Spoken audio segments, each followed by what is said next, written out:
Welcome to the HAYVN Hubcast, a place to learn what business leaders, owners, and professionals are doing to navigate and grow in today's market. Hear from industry experts on everything from marketing, leadership, financing, and more. Brought to you by HAYVN, a co-working space where you can connect, create, and get stuff done.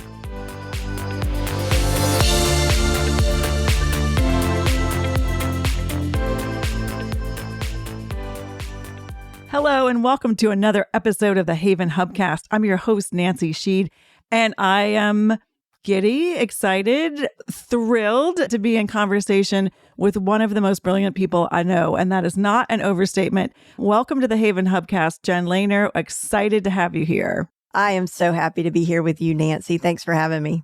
As you will hear throughout this conversation, I am an unabashed fan of Jen Lehner and have been in her world, I don't know, Jen, 5, 6, 7, 10, I don't even years More in like terms 10 of or 11 years, I think. Jen's always on the cutting edge of productivity in your business, how to do things better, smarter, etc. And for a non-systems person like myself, it's just a gift to see how somebody else's brain can work and share it with those of us who don't think that way. But bringing it, that was my description of you, Jen. But these days, you are an AI strategist and consultant to businesses of all sizes. And AI has been around for a little while, but I feel like you are the leader of the pack. Can you talk a little bit about how this came to be your lane? Sure. I've had my business for about 14 years, and most of it was digital marketing. And then it was more the productivity and efficiency and all that kind of stuff. Running an online business, building an audience, like all of that stuff. But what I always loved the most about all of that was sort of the making things work, right? Because automations have been around for a long time. But like, for example, when Periscope and Meerkat and Blab and like live streaming hit the scene, I just lost my mind. Like, I remember being so excited, and I had dinner out with this other couple. I remember it was like the first night that like live streaming came about, first day. And I was just losing my mind, and I couldn't stop thinking about it. And then unfortunately I had to go out to dinner with these people. And unfortunately, these people got in my way and I had to go to dinner. They did. And unfortunately for them, they had to hear about this. And I remember like, they didn't look excited at all. They didn't see the wonder in it at all. And I was like, something is wrong with me. Or it was like this. It was like, how in the world could it be possible that I could press a button on my phone and I can broadcast to the whole world, and they could see me and they could hear me, and that I have like more bandwidth and power in this little phone right now than like Ted Koppel did. Well, I was going to say, than Walter Cronkite did back in the day. Yeah, I mean, I just could, and even talking about it right now, like I still think the fax machine is amazing. Come on. Like, I do. I mean, the fact that you could stick something in and at the same time, a physical piece of paper is coming out in Hong Kong at the same time. Like, I mean, I know it's not the same piece of paper, but in my mind, I sort of fantasize that it is. So anyway, you can see like where I'm going with this. I like technology. I like advancements like this. It's very exciting to me. And so I was kind of getting bored talking about the same things all the time. And pretty much, I think all the marketing, all the technology was like here, and it was all sort of doing what it could do. And it was coming up with new recipes with all the same tools. When I saw ChatGPT and what it could do, I had another one of those, like, thank God I didn't have to go out to dinner with someone that night. It was like, wow. And then my poor husband had to hear about it, and still does, like all day, every day. Because I'm always like, oh my gosh, you got to see this. And he's like, oh Lord, what? But the thing was, whether it was talking about marketing or productivity or hiring a virtual assistant, which, as you know, is something that I've been teaching for quite a while, a virtual assistant as in like a human virtual assistant. Right. Now we have to qualify that. Yeah, we do. And so I realized that like everything was just coming back to AI, because you can't talk about marketing now. You can't talk about branding. You can't talk about positioning. You can't talk about strategy. You can't talk about productivity, any of that, without talking about AI. It all goes back to AI right now.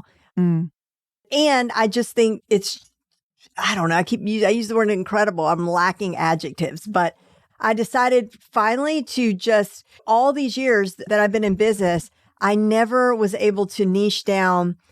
I always felt like if I did AI for HVAC companies, or not AI, marketing for HVAC companies, or like really found a specific niche and went after that, dentist offices, whatever, I could produce much more revenue, like much more quickly. But I thought I just couldn't do it. I just couldn't. I knew I'd get bored. So I've always sort of just been like, I can help anyone of a certain size. And I know that goes against like all basic marketing exactly advice, but that is the truth and how I have existed. But when AI came and I sort of started putting two and two together, I was like, okay, I have to just go all in on AI. Like that is going to be what I talk about and what I teach and what I help people with. And that is what I've done for the last couple of years. And I have really enjoyed it. I love that. And Jen, the fact that you are a generalist, I think though speaks to your vision and to your innovation. And you are one of those people that kind of holds futuristic thinking and vision and what's possible for all industries or for anybody with this same unbelievably tenacious ability to get into the tactics. And that is just such a gift for people who are like, don't just tell me the theory. Don't just tell me what could be possible. You literally go in there and show people what's possible, or say, you could do this and this, and you need to use this and this. So it's such a gift in the way you teach and the way you see that I think makes AI so relevant for you. You mentioned the VAs and in terms of the productivity and systems and sort of marrying that now with the AI. You and I, let me go back. Before we get into that, what do people say to you who like aren't known to the Jen Lehner fan club like I am? What do people say when they hear you're an AI strategist? What's their reaction? Is there a common reaction, or do they throw their hands up, or do they say, don't talk to me? What does that look like? Yeah. Well, it's so funny because I feel like I'm not the only one. I mean, I think whether people are AI strategists or not, correct me if I'm wrong. Like, are you finding that your conversations, one way or another, always lead back to AI? Like in business settings, let's say? Or is that happening to me because I'm just curious when and why it doesn't, when it doesn't. Do you know what I mean? There'll be conversations being had. I'm like, why isn't anybody bringing up AI? Why isn't anybody talking about it in this room? Okay, let's talk about Mahjong. Okay, are you playing Mahjong?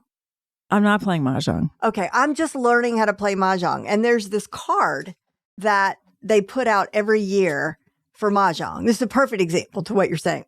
This just happened to me the other day. I've been into 2 Mahjong lessons with 2 different teachers, and they talk about this card. And apparently it takes like almost a year for these people in New York who come up with the card. It's like, we'll just call it like a recipe card. It's a recipe of different possible hands that you could have, right? In the game. And they'd spend months and months on this, like hours and hours a day. And I was like, well, AI can do this in about 4.5 seconds. And the woman was like, absolutely not. Like, no. And I was like, okay. So I didn't say anything about it. And then the next teacher, same thing. We got the history of Mahjong and how humans spend hours and months to do this. And I didn't say a word. And I was waiting for someone else to just make the comment. Like, I don't even care if they don't, if it's a social thing, if there's some sort of like spiritual juju that is like built into it by the humans being together. I don't want to take that away from them. I think they should keep doing it by hand for forevermore because this is something that apparently is a very big deal. But I was just so amazed that nobody in the room was like, well, they're doing it like that now, but I bet next year they won't, like nobody. So anyway, yeah, it just seems like everybody's conversations come to AI. So what I'm actually trying to do is I'm just trying to be so careful in my social life. I'm in this hiking group, and whenever it's a hiking club, and whenever we're out hiking, which is almost every day, you're always kind of with a different person because you never know who's going to show up. And I just have to be so careful because it goes one of 2 ways. People will say, like, they find out you're in AI and they'll say, oh, I know I need to learn that, but oh my gosh, I'm so not techie. Right. And I'm just, I'm going to get left behind. I'm already left behind. Or they might share with me how evil it is and how afraid they are. It goes all the ways you might think it might go. Or they're curious and they'll say, well, how do you help people? And what exactly does that mean? And in that case, I tell them, but honestly, I've just really been trying to temper it a lot because I just find, because if I go down that rabbit hole, I can get carried away. I love the enthusiasm and appreciate the sensitivity. So for the people, Jen, that you said that say, I'm overwhelmed or it's a rabbit hole. I mean, there are going to be people who are head in the sand. There are going to be some haters. But I think for the people who are sort of, I'm waiting or tell me more, or what's your kind of go-to of like, here are the things I wish people who said they're afraid of AI or they don't know how to get started. Do you have some go-tos? Like we said before, we're not going in, this is not a tactics conversation because it's changing so fast. But what are some consistent things that you are either saying to people or wish they knew or wish they tried just to sort of get them over that hump of either not understanding it, not wanting to try, not learning, or just sort of taking the first step into this world? There's a couple of things. One is I always say, like, this is not exclusively for techie people. This is for 100% for all of your listeners, Nancy, because it's for people who are good with words, who know how to communicate, who know how to state verbally what they're trying to accomplish. So, like, if you literally can just form a sentence, then AI is going to work for you because that's what it means to large language model, right? Like it is a language model. It is not, you don't have to, doesn't worry about what keystrokes you put in there. So it's for everybody. If you literally can just type out what you want. And on that note, I know we're not going to get tactical, but what I try to share this tip with everybody who will listen, because it makes all the difference. Because the other thing you hear from people is, yeah, I tried it and it got it wrong. It got it so wrong. And it was like terrible output. And that is true because there are just a few basic things you need to do to get good output. But the number one thing to do, whether you've been using AI for a while or whether you haven't tried it at all, is to remember this. It's called meta prompting. And essentially, all you're going to do is you're going to ask the AI how to ask the AI. That's why it's called meta. Like, ooh. So I like to go to a different AI. So let's say you open up ChatGPT and then you open up Claude or Gemini or any other one that you want. Okay. So let's say you're going to do your work in Claude. You go to ChatGPT and say, I want to create a travel itinerary to Morocco for these dates. And I only like aisle seats and I love to go shopping and I'm a vegan and I want to create a travel guide and I'm going to be using Claude. Please give me a good prompt for that. And ChatGPT will spit out a prompt for you with parameters and specifics that you never would have thought about on your own. And agreed. And it'll give this like really beautifully detailed thing with just some brilliant things you never would have thought of. Then you just paste that into the other AI and it's going to give you a great output. So just remember, ask the AI how to ask the AI to get whatever it is that you want. That's number one. And number two is just press all the buttons. Just do everything. Like you really can't mess it up. You really can't. If you went out of your way to do some crazy stuff before you were ready, maybe you could do some damage. But just typing in some prompts and experimenting, nobody can see what you're doing. So just do it. You can't mess it up. I love that, Jen. And I love the simplicity of it. And I love how you pointed out that it's for anybody, especially people who want to chat. You know what I mean? And the prompts are kind of instructions that you have to give. One of your other nuggets that I always love is like, and then when it gives you an answer, ask it to do better. How could you make this better? Or I learned in another conversation I had was pressure testing it, not just giving me all the agreement, but now let's put it through the paces. What's wrong? Where are the holes? Where are the loopholes? Like not taking everything for granted. I mean, we could dive into this in terms of writers and how it can help your writing or help in any of your content. But I just think this is also for the people who, and you've pointed out, this isn't just for content. There's productivity to be had. There are ways to get the tools to talk to each other. That takes me back to, there are people who have accepted it. There are people who know it's here. They don't have the bandwidth to become the expert. What do you tell them, or what are their options in terms of they don't have the option to go in and decide that they love Fable 5 better than Opus, or that they choose this platform over that platform? What does it look like to be at that level, to want to embrace it, but not have the bandwidth to test and push buttons like you and I like to do? Well, I don't let people off the hook so easily, in that I really think that some level of AI literacy is required. Like, there's really no excuse. Like, you're just going to have some basic AI literacy. And it's as easy as going to YouTube and typing in like AI 101 and you'll find something. Or Masterclass has a wonderful, there's no shortage of information. Okay. Right. We can all agree on that.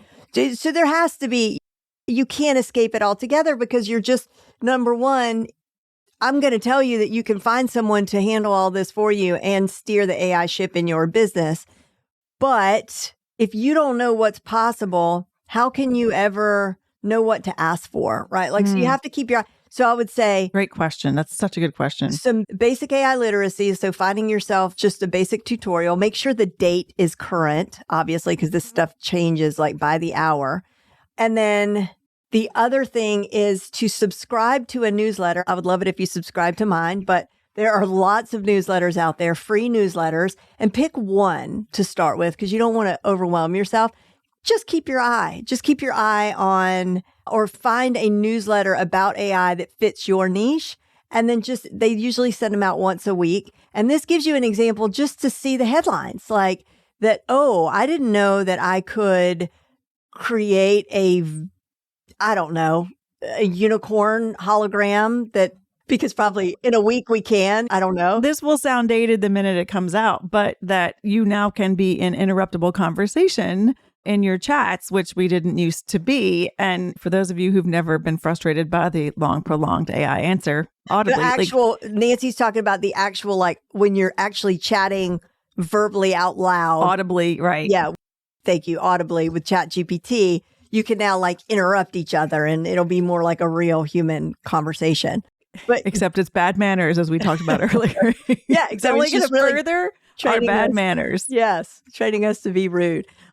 But yeah, just those two things. Okay, so that's, I think, required. And I would put money on the fact that if you do that, you're going to find out that you kind of probably like it more than you expected to, and that you're a lot more capable than you thought you were. Nevertheless, when you start reading about complicated workflows where somebody is having all their content and their reels and their whatever that are being produced and posted by just simply typing in a voice prompt into their phone, and it looks like magic, and you know you want to have that, but you do not want to learn how to do that, then you can hire a virtual assistant, a human virtual assistant who's skilled on those things and can do the complicated stuff for you. In my own business, even though I am super into this stuff, there is absolutely no way that I could learn everything I'm learning, teach everything I'm learning, and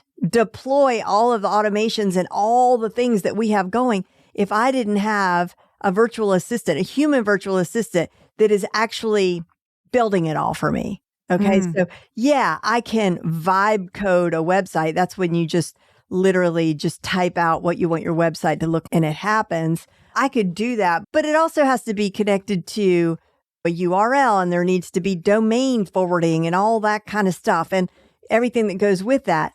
So I have the idea that, we need a landing page that connects to a and then I ask my VA to do it. Or I read an article that says you can now create living dashboards in Claude that will do blah, blah, blah. And then I send the article over to my VA, and my VA makes all that happen. And then if I have to teach it, obviously I learn it well enough and I practice it and I do it. But it's like learning it is still, even though AI is fast, learning it still takes time. Not to mention the black hole that is, right? I mean, anybody who's experienced, you go down this rabbit hole and one thing leads to another and your whole day is gone and all you were trying to do was set up an email automation. Right. I've now set it up. I was like, you need to call me out when I get involved in the process and I'm avoiding the thing. So it now knows it's like, Nancy, do the thing you're supposed to be doing. Stop trying to fine tune the process. Just do the thing. That's so, but I want to make sure everybody's sort of caught that is like, you have programmed your AI. You have told it to watch out for certain behaviors from you, which you had touched on earlier, which you said, like, you could make your AI so it's not just a yes man and it's always saying, oh, what a great idea, Nancy. You can program these things in because that's another thing that people who have been working with AI that find it disappointing that they start to understand that the AI is just a big liar or a fraud. Right. Or a phony, because you could say, I'm going to jump out my window today and I made some wings. They seem sturdy and I'm going to test out these new wings. And I was just thinking it'd be a great way to get some exercise. And then Claude's, maybe not that. It might recognize Right. We're going to get in trouble. Be careful. We don't want to go too far. But so, Jen, I love that you're encouraging versus scaring people into AI. And I like that we're taking the same approach is making it approachable and finding the sort of the good in it and what it can do as opposed to this what's possible versus what it's taking away. And I think also you touched upon the virtual assistants, like there's still so much human interaction that is required. I think it is getting us to the point of working smarter, not harder. I think we're in a really interesting phase, but everybody's upskilling is kind of the way I feel about this, right? Like I get to maybe actually go and execute on stuff that I didn't before, or be curious about how this is possible as opposed to being mired down into this is the way I operate. When people are you've talked about sort of a couple of suggestions, but in the olden days when you worked, you're like, go write down the 200 things aren't getting done in your business. Do you still do that? Or do you now say to somebody, go and like list your 200 dreams of what you wish were possible in your business? I'm just curious how you're changing people's thinking. I love that. I don't have that question. I am going to ask that question. That is much more expansive. And I love that. Well, it's the way I think I see you thinking. Yep. So I'm just kind of curious about how we get people out of just rewrite my blog posts. Right. Or just, really, I love that question that you asked, but it still is a lot. One of the biggest questions, like even when I am consulting with a company, like one company I'm working with now, they're a larger company and they have several departments. So human resources is very different than marketing and marketing is very different than sales. And then not to mention each person within each department has a different role and their challenges are different. So like one AI answer is not right for everybody or the whole department, much less the whole company. So it's been a wonderful challenge, but the question is, I say like, what is the bottleneck and where can AI bring efficiencies into your workflow? Like that's kind of where we start. And so it's not as dreamy as what you suggested, although I really do like that. I should ask that also. Like, what do you dream? Like if anything was possible, what would that look like? And also, but where's your bottleneck right now? And let's see if AI can bring some efficiencies to that. Well, I think that's a great spectrum for people to be thinking about because both of those do put you beyond the, how do I get you to write LinkedIn posts or how do I get you to write a difficult letter, which it can be okay at if you've trained it, right? Jen, we could talk forever and about a million different things, but if people want to learn more about how you work, I don't think we even named your club is called the Front Row AI Club. We've talked about VAs and the VAs that you are training in AI or how to work directly with you. What is the best way to get in touch with you? Oh, and we talked about your newsletter, which I'm going to give a shout out for because you always get an amazing prompt on top of all the other things that you get for updates. What's the best way to reach you, get in touch with you, or sort of learn more about you?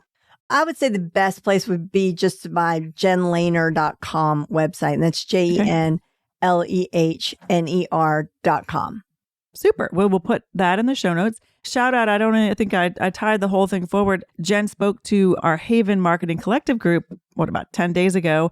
And again, blew them away with great ideas. And again, literally like on presentation examples about how it could work both for the marketers and as well as for their businesses. So we really did appreciate that, Jen. Thanking you. It was so much fun. It's really, you have a great group there. For your time. that is another episode of our HAYVN Hubcast. Thanks for being with us, Jen. Thank you, Nancy. This was so much fun. If you like what you hear, please give us a thumbs up, a review, a follow, a subscribe. Share this with your people and your audiences. Reviews are always fantastic as well. And we look forward to having you join us on another HAYVN Hubcast in the future. Thanks for listening to the HAYVN Hubcast, a place to learn what business leaders and owners are doing to navigate and grow in today's market. Please leave a review on Apple Podcasts and subscribe on your favorite podcast app.